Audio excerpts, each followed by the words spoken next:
Monsieur le député de Richelieu, je vous cède la parole. Merci, Monsieur le Président.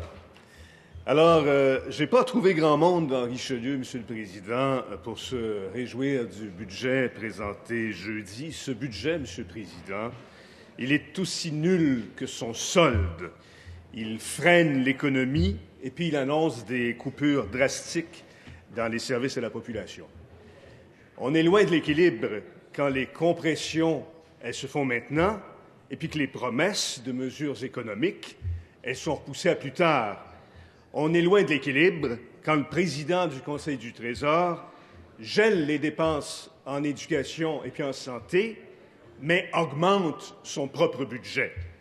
On est loin de l'équilibre quand on hausse le fardeau fiscal des familles de près de 700 millions de dollars cette année, et puis qu'on promet des allègements fiscaux qui vont se matérialiser que dans 2 ans.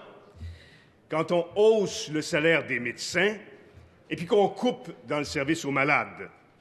Les Québécoises et les Québécois, Monsieur le Président, ils peuvent bien être choqués de la prime de retraite concédée à Thierry Vandal. Thierry Vandal va empocher 452 000 $ par année.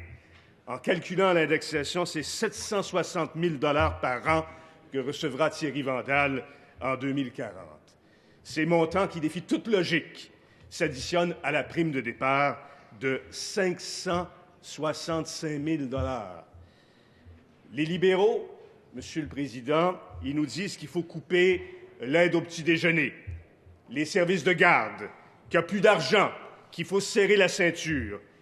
Si le gouvernement ne s'est pas gêné pour réviser les régimes de retraite des travailleurs, il doit le faire aussi pour Thierry Vandal.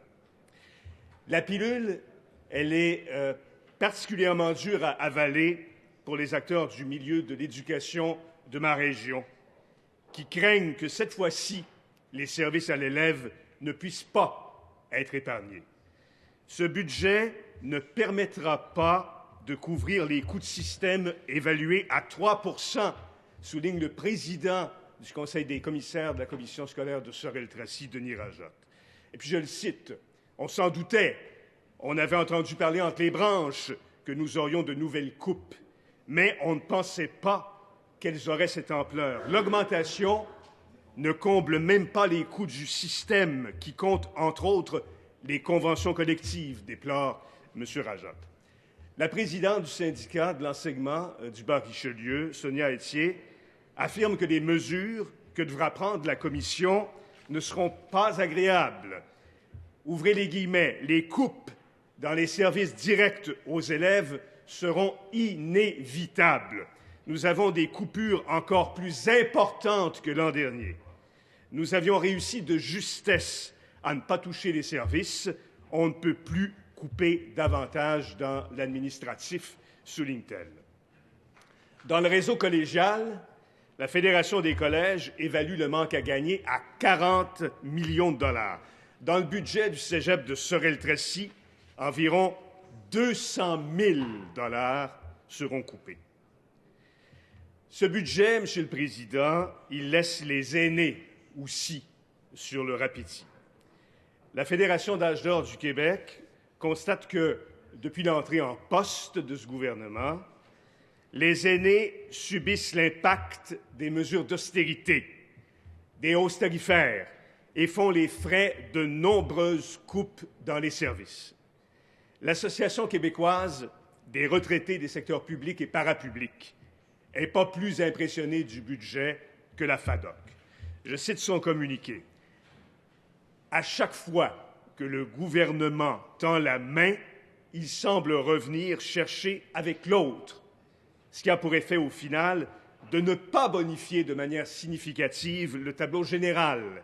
On a l'impression d'être les participants d'un jeu à somme nulle. » La QRP constate à titre d'exemple que le financement du crédit d'impôt pour travailleurs expérimentés qu'on annonce dans le budget se fera à même la modification des critères d'admissibilité au crédit d'impôt en raison de l'âge, qui sera dorénavant accessible à partir de 70 ans et non plus de 65 ans. Ceux qui ne sont plus sur le marché du travail, notamment en raison de leur état de santé, et je continue de citer la QRP, seront dorénavant doublement pénalisés, car ils ne pourront bénéficier de cette mesure et perdront l'allègement fiscal auquel ils ont droit à l'heure actuelle. L'image que le ministre envoie, c'est toujours une citation, est qu'il est prêt à soutenir les aînés qui se portent le mieux, pas ceux qui sont contraints de quitter le marché du travail prématurément. Fermez les guillemets. Ce n'est pas une belle image, Monsieur le Président, mais c'est une image dans laquelle on reconnaît ce gouvernement.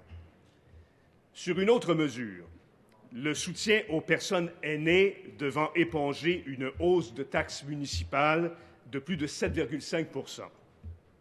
L'Association québécoise des retraités des secteurs publics et parapublics déplore, ouvrez les guillemets, la rigidité des critères d'admissibilité et la limitation de l'aide à celles et ceux qui sont propriétaires de leur résidence depuis plus de 15 ans. Fermez les guillemets.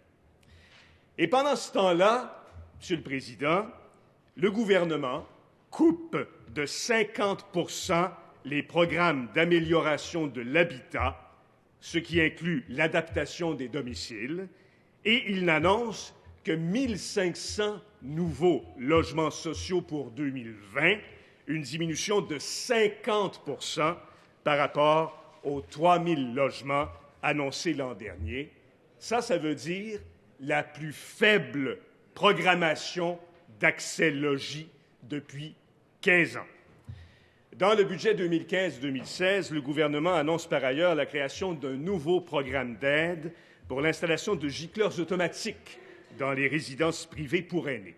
En tant que porte-parole officiel aux aînés, je me dois de saluer la création d'un tel programme. Cependant, après l'analyse des sommes allouées au programme et après discussion avec quelques intervenants du milieu, force est de constater que l'estimation des coûts d'installation faite par le gouvernement est, pour ainsi dire, très optimiste. Tout au long du déploiement de ce nouveau programme, le gouvernement devra être présent pour s'assurer que le soutien financier soit adapté aux différentes réalités des résidences pour qu'elles puissent continuer d'offrir un milieu de vie agréable, sécuritaire et qui respecte la capacité de payer des aînés qui y résident. Le gouvernement, il doit éviter à tout prix que des résidences ensevelies par les coûts des nouvelles exigences n'aient d'autre choix que de se décertifier et deviennent de simples unités locatives qui ne seront plus visitées ni inspectées. Monsieur le Président, la longue et froide saison d'austérité, elle est visiblement pas terminée. Il va encore falloir pâtir, et ce sont les moins favorisés par la vie qui vont pâtir le plus. L'austérité, Monsieur le Président, ce n'est pas une fatalité, c'est un remède de cheval administré sans discernement par notre Premier ministre, un médecin qui exerce en dehors de sa spécialité, ce qui l'a fait poser un mauvais diagnostic. Le problème fondamental du Québec, Monsieur le Président, ce n'est pas qu'il vive au-dessus de ses moyens, c'est qu'il vive sans tous ces moyens qui nous permettraient de nous assumer pleinement, d'assumer nos différences, nos belles différences. Il ne faut pas aplanir nos différences, Monsieur le Président. Il ne faut pas gommer ce qui nous distingue. Il faut en être fier, être jaloux de nos programmes sociaux, de la lutte que nous menons à la pauvreté, de l'égalité des chances qu'on poursuit. Les citoyens de ma circonscription, Monsieur le Président, ils ont hâte que nous sortions de cette froide saison d'austérité et qu'arrive enfin le printemps. Imaginez le printemps, Monsieur le Président, et son vent chaud de fierté, de solidarité et puis de liberté. Merci, Monsieur le Président. Alors, merci à vous, Monsieur le député de Richelieu.